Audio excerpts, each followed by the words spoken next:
Querido hermano, mi querida hermana, este es el discipulado bíblico de la comunidad cristiana de Jesús, Hijo del Altísimo. Estamos en la lección 1, la salvación, parte 2. ¿En qué consiste ahora mi relación con Dios? Tú has hecho, ¿verdad?, la oración de fe en la que hemos pedido perdón por nuestros pecados y hemos reconocido que Jesucristo es mi Señor y mi Salvador. ¿En qué consiste ahora mi relación con Dios? ¿Qué ha cambiado dentro de mí? He tenido un nacimiento espiritual, lo hemos visto en la parte 1, ¿verdad? Y ahora, ¿qué es lo que yo debo tener claro? ¿Qué ha pasado? ¿Qué transformaciones espirituales he experimentado después de haber hecho esa oración maravillosa, esa oración de fe?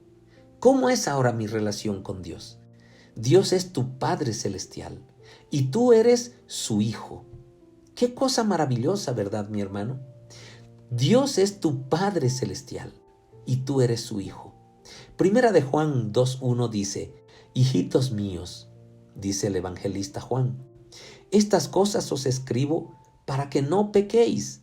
Y si alguno hubiere pecado, abogado tenemos para con el Padre, a Jesucristo el justo.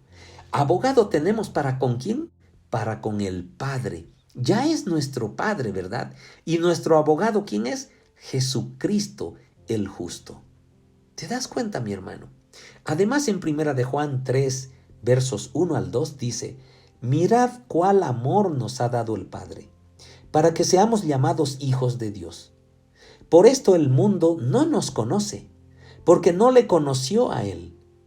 Amados, ahora somos hijos de Dios, y aún no se ha manifestado lo que hemos de ser, pero sabemos que cuando Él se manifieste, seremos semejantes a Él, porque le veremos tal como Él es.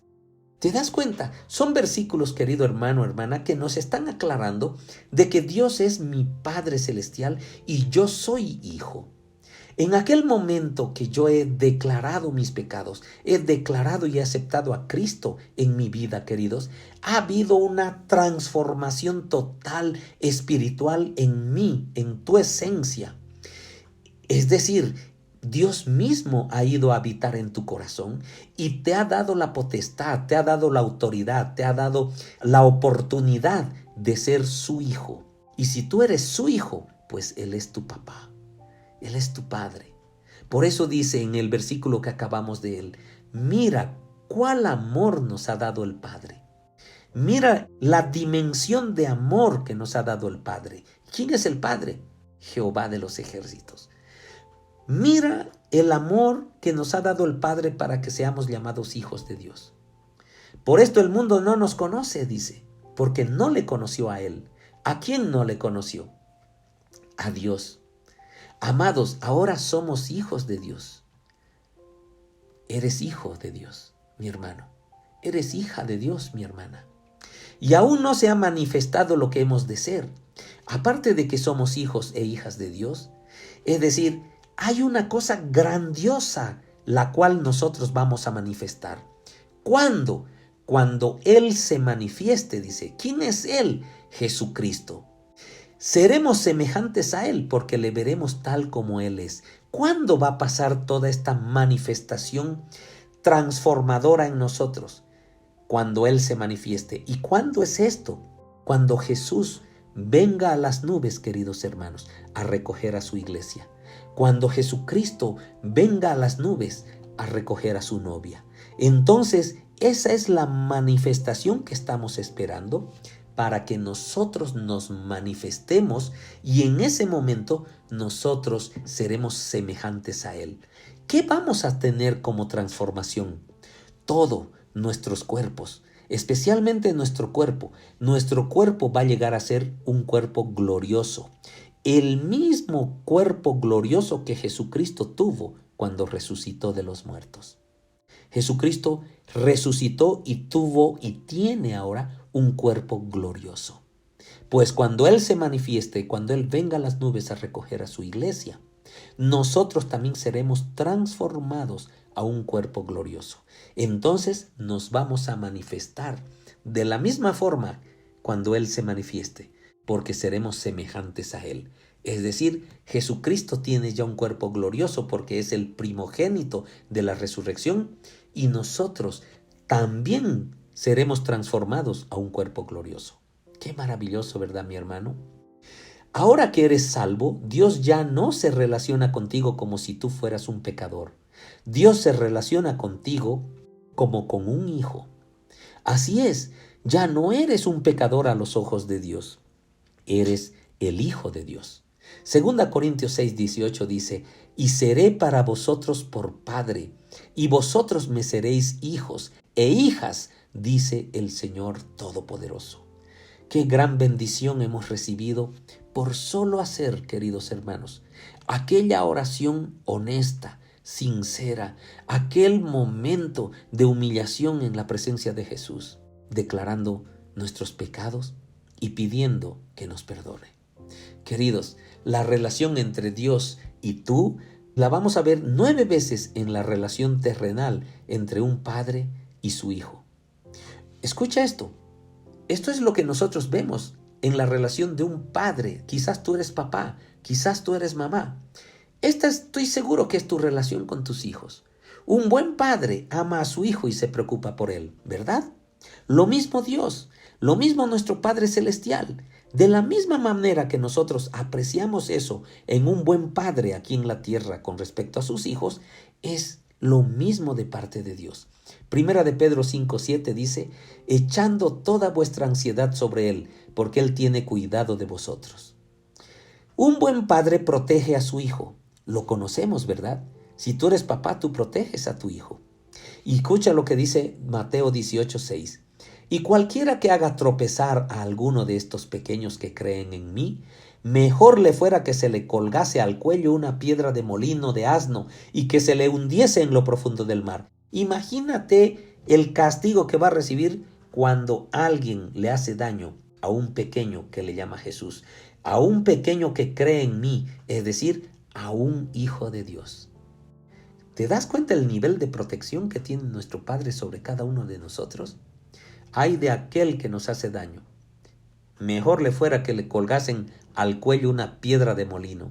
¿Te das cuenta? Un buen padre provee para su hijo, ¿verdad? Siempre le estás dando alimento, le compras algo, le compras ropa, pagas por su educación, ¿no es verdad? Pues nuestro Padre hace lo mismo. Filipenses 4:19. Mi Dios, pues, suplirá, me dará todo lo que os falta conforme a sus riquezas en gloria en Cristo Jesús. ¿Te das cuenta? Dios va a suplir todo lo que me haga falta. Un buen padre guía a su hijo y le enseña, ¿correcto? Escucha lo que dice Juan 14:26. Mas el Consolador, el Espíritu Santo, a quien el Padre enviará en mi nombre, Él os enseñará todas las cosas y os recordará todo lo que yo os he dicho. ¿Qué te parece? Él nos va a enseñar. Juan 16:13. Pero cuando venga el Espíritu de verdad, Él os guiará a toda la verdad, porque no hablará por su propia cuenta, sino que hablará todo lo que oyere y os hará saber las cosas que habrán de venir. ¿Qué tal, mi hermano? Un buen padre guía, ¿verdad?, a su hijo y le enseña. Este es el Padre Celestial que tenemos. Nos guía y nos enseña. Un buen padre ayuda a su hijo, ¿cierto? Hasta en las tareas. Salmo 46:1 dice, Dios es nuestro amparo y fortaleza, nuestro pronto auxilio en las tribulaciones. Estás en problema. Quizás en el futuro podrás estar en algún problema. Nunca lo olvides. Un buen padre ayuda a su hijo y nuestro Padre Celestial nos va a ayudar porque Él es nuestro amparo, Él es nuestra fortaleza, Él es nuestro pronto auxilio en las tribulaciones. Un buen padre anima a su hijo, ¿verdad? En todo momento. Si está participando en una competencia, ese padre lo anima. Escucha lo que dice Filipenses 4:13. Todo lo puedo en Cristo que me fortalece. ¿Te das cuenta aquella fe que se tiene? Todo lo puedo en Cristo que me fortalece. Es decir, yo lo puedo todo. Dios me ha animado. Dios me anima. ¿Por qué? Porque vivo en Cristo. Ahora pertenezco a Cristo. Ahora pertenezco a Jesucristo. Un buen padre disciplina a su hijo. Si tú eres papá, si tú eres mamá, o tus papás te han disciplinado, ¿cierto? pues este Padre también disciplina. Hebreos 12:6 dice, porque el Señor al que ama, disciplina y azota a todo el que recibe por hijo. Querido hermano, querida hermana, disciplinar es una muestra de amor. ¿Por qué? Porque seguramente te estás desviando del camino correcto. Y cuando uno ama, no quiere que su hijo se desvíe, ¿verdad? Y para que no se desvíe, muchas veces como papás disciplinamos a nuestros hijos cuando nos desobedecen. Lo mismo nuestro Padre Celestial nos disciplina cuando nosotros nos desviamos, cuando nosotros desobedecemos las órdenes de Dios. Gloria a Dios. Un buen padre alimenta a su hijo. Correcto. Claro, Mateo 4:4 dice, Él respondió y dijo, escrito está, no solo de pan vivirá el hombre, sino de toda palabra que sale de la boca de Dios. Nuestro Padre es nuestro proveedor, y no solo de alimento sólido, de alimento para nuestro cuerpo, sino también de alimento espiritual, de su palabra, que va a alimentar nuestro espíritu, va a alimentar nuestra alma y va a alimentar nuestro cuerpo con alimento sólido. Amén. Un buen padre tiene un plan para su hijo, ¿verdad? Seguramente haces tú planes, dónde va a estudiar, qué va a hacer de su futuro, las cosas que tiene que hacer cuando crezca. Este padre es igual. Romanos 8:28 dice, y sabemos que a los que aman a Dios, todas las cosas les ayudan a bien. Así es. Esto es, a los que conforme a su propósito son llamados. Romanos 8:29, porque a los que antes conoció, también los predestinó para que fuesen hechos conformes a la imagen de su Hijo, para que Él sea el primogénito entre muchos hermanos. ¿Te das cuenta, mi hermano? Dios tiene un plan para tu vida, un plan de salvación, un plan que debemos seguir en aquel camino de la palabra de Dios, en aquel camino de la luz, en aquel camino de la verdad. Y su plan es que tú y yo vivamos eternamente con Él. ¿Te das cuenta? Ese plan maravilloso. Entonces, querido, así como que quizás tú eres papá, mamá, o tus papás, si eres hijo en este momento, solo hijo, y tus papás pues han debido hacer planes con tus estudios escolares, con tus estudios universitarios, ¿verdad? ¿Para qué? Para que tengas un futuro mejor. Pues Dios tiene planes muy superiores. Lo más importante para Dios es que seas salvo. De esa manera vivirás con Él eternamente. Ese es el máximo plan que Dios tiene. Bendito es el Señor. Un buen padre, queridos, jamás hará algo maligno para lastimar a su hijo, ¿verdad? Un buen padre terrenal hará solamente aquellas cosas que ayuden a su hijo a crecer y a madurar, hasta llegar a ser una persona de bien para la sociedad. Tu Padre Celestial opera en la misma forma, solamente que sus caminos son perfectos. A diferencia de los padres terrenales, quienes a veces se equivocan, Dios jamás comete errores en su trato con sus hijos. Escucha lo que dice Mateo 7:11. Pues si vosotros, siendo malos, sabéis dar buenas dádivas a vuestros hijos, ¿cuánto más vuestro Padre que está en los cielos dará buenas cosas a los que le pidan? ¿Qué te parece, mi hermano? Si tú eres papá o aunque tú seas hijo, tú sabes cómo reaccionan los padres ante los hijos dando cosas buenas. Y tú y yo sabemos que en nuestros corazones también existe algún tinte de maldad, ¿verdad? Por aquella naturaleza humana, por aquella herencia que hemos recibido desde Adán y Eva, que hemos aprendido, ¿verdad? Entonces, si nosotros somos falibles, si nosotros cometemos errores, queridos, y siendo así, damos cosas muy buenas a nuestros hijos, queridos, cuánto más nuestro Padre Celestial, que es perfecto, que no comete errores, nos va a dar cosas buenas. Maravilloso, ¿verdad? Tú no perdiste tu naturaleza física, querido hermano o hermana, en el momento de tu nacimiento espiritual. En aquel momento que tú nacías espiritualmente, no perdiste tu naturaleza física. Así es, y eso está claro, pues aún estás vivo y sigues en este mundo, ¿verdad? Tienes un cuerpo que lo puedes tocar. Yo mismo estoy hablando y me estás oyendo. ¿Por qué? Porque estás todavía vivo. Ahora tienes dos naturalezas. Lo que quiero explicarte es que ahora tienes dos naturalezas. La antigua naturaleza física pecaminosa a la imagen de Adán. Es antigua, pero permanece hasta ahora. Es la que siempre tuviste. Y la nueva, la que acabas de recibir, la nueva naturaleza espiritual, perfecta a la imagen de Dios. ¿Te das cuenta? Ambas naturalezas están presentes en nosotros constantemente. Y así lo afirma Romanos 7, del 18 al 21, que dice: y yo sé que en mí, esto es, en mi carne, no mora el bien, porque el querer el bien está en mí, pero no el hacerlo, porque no hago el bien que quiero, sino el mal que no quiero, eso hago. Y si hago lo que no quiero, ya no lo hago yo, sino el pecado que mora en mí. Así que queriendo yo hacer el bien, hallo esta ley, que el mal está en mí. ¿Te das cuenta lo que Pablo escribe aquí a los romanos, queridos? Está explicando claramente las dos naturalezas que tiene. Y hay una naturaleza física, aquella naturaleza que ha heredado todo aquella naturaleza pecaminosa. Y por eso dice que el mal mora en él. Él quiere hacer lo bueno, pero termina haciendo lo malo. Y si hago lo que no quiero, ya no lo hago yo, dice, sino el pecado que mora en mí. ¿Te das cuenta? Así que queriendo yo hacer el bien, hallo esta ley. Hallo esta ley. Es una ley que el mal está en mí. Querido, la naturaleza, ya sea la física o la espiritual, ¿cuál de ellas te controlará? Pues te controlará aquella a la que tú alimentes mejor. Escucha lo que dice Colosenses 3:5. Haced morir pues, haced morir, es decir, está en nuestras manos, está en nuestra decisión, está en nuestro proceder. Hacer morir, pues, ¿qué? Lo terrenal en nosotros. ¿Qué cosas terrenales? Fornicación, impureza, pasiones desordenadas, malos deseos y avaricia, que es idolatría. Y vamos a leer hasta el verso 10. Cosas por las cuales la ira de Dios viene sobre los hijos de desobediencia, en las cuales vosotros también anduvisteis en otro tiempo cuando vivíais en ellas.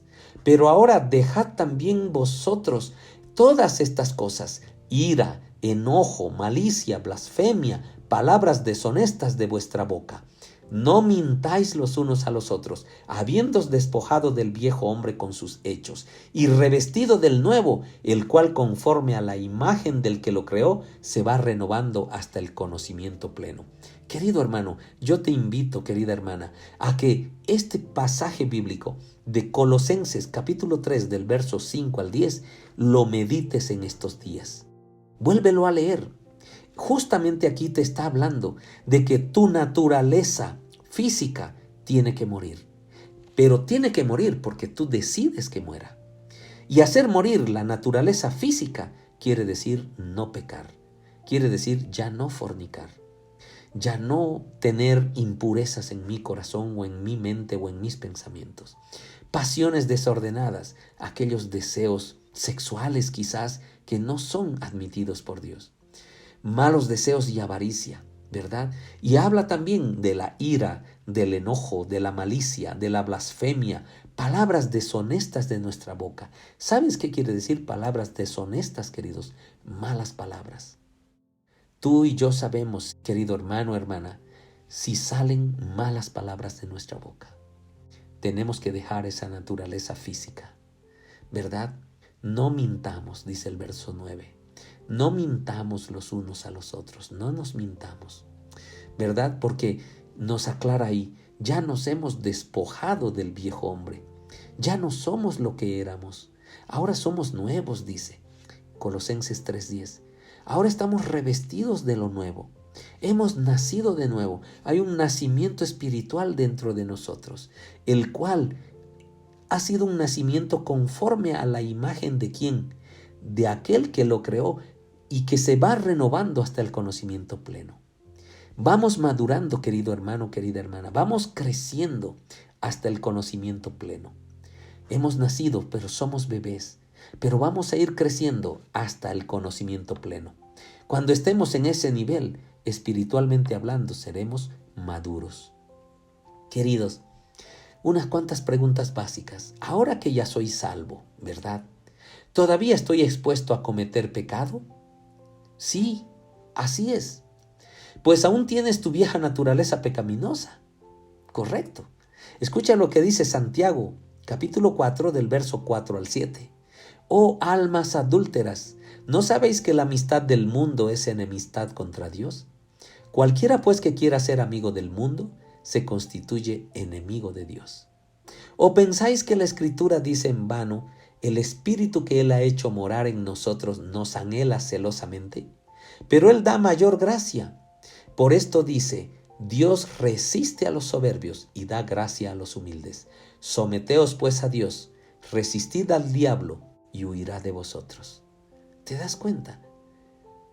Ahora que ya eres salvo, ¿todavía puedes pecar? Sí, es verdad.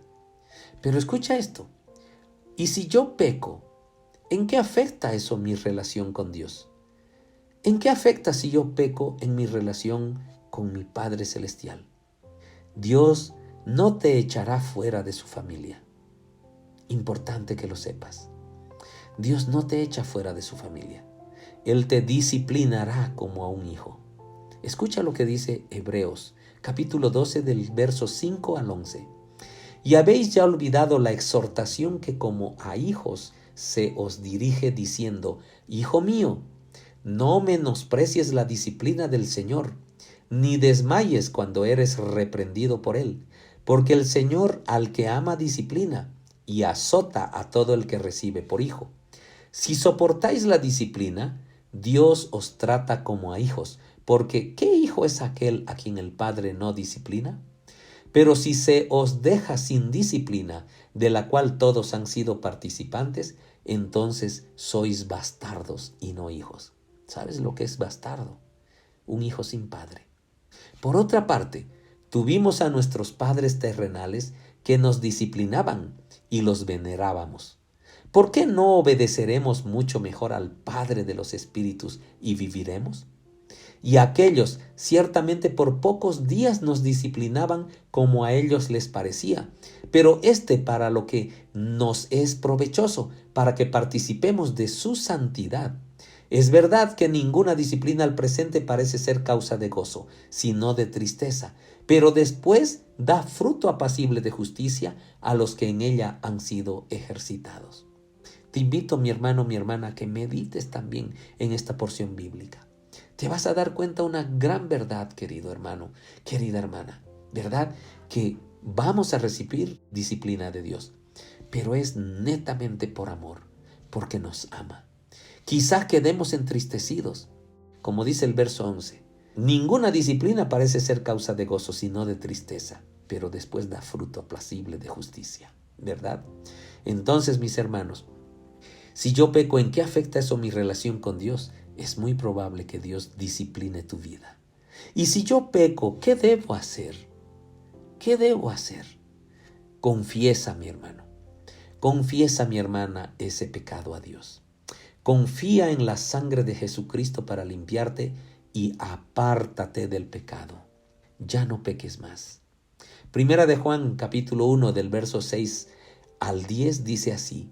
Si decidimos que tenemos comunión con Él y andamos en tinieblas, mentimos y no practicamos la verdad. Pero si andamos en luz como Él está en luz, tenemos comunión unos con otros, y la sangre de Jesucristo su Hijo nos limpia de todo pecado. Si decimos que no tenemos pecado, nos engañamos a nosotros mismos, y la verdad no está en nosotros. Si confesamos nuestros pecados, escucha esto, si confesamos nuestros pecados, Él es fiel y justo para perdonar nuestros pecados y limpiarnos de toda maldad. Si decimos que no hemos pecado, le hacemos a Él mentiroso y su palabra no está en nosotros. ¿Qué te parece?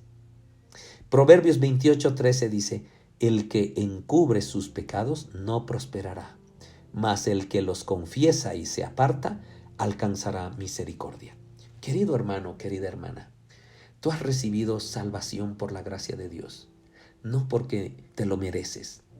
Yo no soy salvo porque me lo merezco. Yo soy salvo, tú eres salva, porque Dios en su infinita misericordia y por su gracia ha perdonado nuestros pecados y nos ha hecho templos del Espíritu Santo. ¿Te das cuenta? Pero hemos nacido de nuevo, ¿verdad? Somos nueva criatura, pero tenemos en nosotros todavía esas dos naturalezas. La naturaleza física, que tiene aquella naturaleza pecaminosa, y la naturaleza espiritual, el nuevo nacimiento en Cristo. ¿Hasta cuándo vamos a tener estas dos naturalezas? ¿Hasta que venga Cristo a las nubes o nosotros muramos? Cualquiera de esos dos eventos nos van a transformar y aquella naturaleza física dejará de existir y solamente tendremos aquella naturaleza espiritual y seremos transformados en un cuerpo glorioso.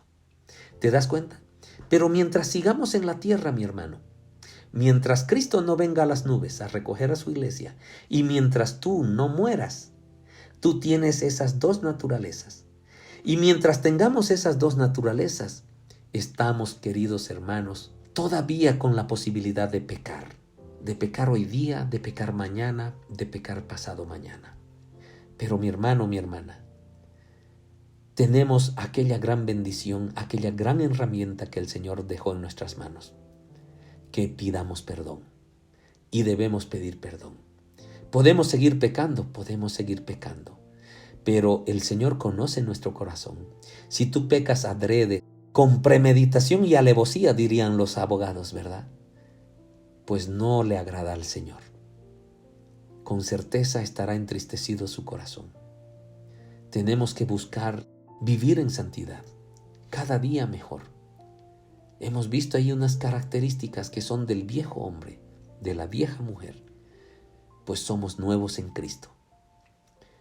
Podemos pecar, pero no porque querramos pecar. Y apenas identifiquemos nuestro pecado, pidamos perdón para seguir permaneciendo en la presencia de nuestro Padre Celestial. Qué hermoso, ¿verdad? Mi querido hermano, mi querida hermana, seguramente tienes tu texto en tus manos y luego viene un sector de recordemos. Hay una serie de preguntas, hay una serie de opciones. Yo te invito, mi hermano, mi hermana, que las llenes, que trabajes detenidamente en esto. Trabaja estos días hasta tu siguiente clase. Trabaja este tiempo hasta tu siguiente lección. ¿Me entiendes? Es un área, es un sector de tu libro que tienes que afirmar todos los conceptos y los conocimientos que hemos pasado y repasado en esta lección número 1, que titula La salvación. Y tenemos que tener claro también algunos conceptos equivocados que teníamos. Que todos somos hijos de Dios, todos, absolutamente todos. Todo ser humano sobre la tierra es hijo de Dios. Pues es falso, mi querido hermano. Aclaremos esto porque es importantísimo. La palabra del Señor dice, somos hijos de Dios cuando hemos reconocido que Jesucristo es mi Señor y mi Salvador. Cuando he pedido perdón y he declarado con mi boca que yo creo en Jehová, yo creo en Jesucristo, yo creo en el Espíritu Santo. Entonces recién a partir de ese momento yo soy hijo de Dios, ¿verdad? Que toda la gente debe hacer algo, debe hacer obras para ganarse su entrada al cielo. Falso, mi hermano, mi hermana. Al cielo, al reino de los cielos, no se entra por obras. Se entra, dice la palabra del Señor, por la fe en Cristo. Si yo tengo fe en Cristo, entonces esa fe va a generar automáticamente buenas obras. Pero no es en el sentido contrario. No es que las buenas obras me van a generar una fe en Cristo. Por lo tanto, mi hermano, mi hermana, si solamente eres un filántropo, aquella persona que hace grandes obras sociales al prójimo, es una cosa muy linda, mi hermano, mi hermana. Síguela haciendo, pero ten la certeza de que todavía no entras al reino de los cielos, mientras que por fe creas de que Jesucristo murió para el perdón de tus pecados. Que toda la humanidad puede entrar al cielo a través de diferentes caminos, por ejemplo, diferentes ritos o otras costumbres religiosas, a través de los santos, a través de las vírgenes, etc. Falso, mi querido hermano, totalmente falso, que nadie puede entrar al cielo por diferentes caminos. Como aquel dicho famoso, ¿verdad? Todos los caminos conducen a Roma. Es verdad, pues los romanos hicieron una red de caminos espectacular en Europa y parte de Asia, ¿verdad? Pero querido hermano, querida hermana, esto no es como eso. Solo hay un camino. Solo hay un mediador, dice, entre Dios y los hombres. Su nombre es Jesucristo. Solo por Jesucristo llegamos al reino de los cielos. Solo por Él. Si reconoces a Jesucristo como tu Señor y tu Salvador, has escogido el camino de la salvación. Que si pecamos debemos confesarnos delante de algún otro hombre o líder de la iglesia. Pues hay doctrinas, ¿verdad?, que enseñan esto. El Señor nos enseña en su palabra que pidamos perdón por nuestros pecados directo al Padre. Directo al Padre. Jesucristo, aquel momento que muere en la cruz, dice la palabra del Señor que por su cuerpo, el velo se rompió en el lugar santísimo. ¿Y eso qué permitió? Que tengamos entrada directa a la presencia del Padre para que nos perdone los pecados. ¿Te das cuenta? Entonces, mi querido hermano, mi querida hermana, yo debo declararle mis pecados a un hombre o a otra persona cuando mi pecado se relaciona con esa persona para pedirle perdón. Yo llamo a mi amigo, yo llamo a aquella persona y le digo, ven, yo he pecado contra ti. Mi pecado ha sido que te he tenido envidia, he mentido contra ti, te he hecho daño, quiero que me perdones. Solo en ese caso tú declaras tu pecado a otra persona. Gloria a Dios. Entonces, querido hermano, querida hermana, si tú tienes alguna pregunta, alguna duda sobre esta lección que acabamos de avanzar, no dudes en comunicarte con la comunidad cristiana de Jesús, Hijo del Altísimo. ¿De acuerdo? Yo bendigo tu vida, mi hermano, mi hermana. Prepárate para la lección número 2.